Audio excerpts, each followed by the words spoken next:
হযরত আম্মার রাদিয়াল্লাহু তাআলা আনহু বর্ণনা করেন, বিশ্বনবী মুহাম্মদুর রাসূলুল্লাহ সাল্লাল্লাহু আলাইহি ওয়াসাল্লাম বলেছেন,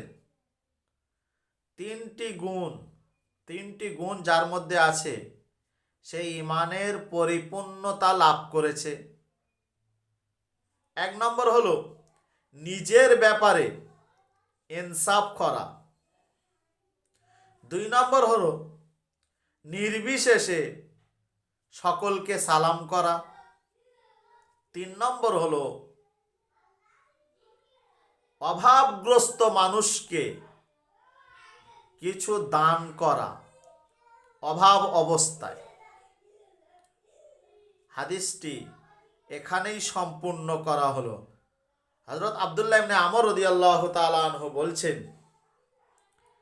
বিশ্বনবী বসেছিলেন, জনৈক সাহাবা এসে বলছেন, ইয়া রাসূলুল্লাহ, ইয়া হাবিবাল্লাহ, আইয়ুল ইসলামু খায়রুন, ইসলামের মধ্যে সবথেকে উত্তম জিনিস কি?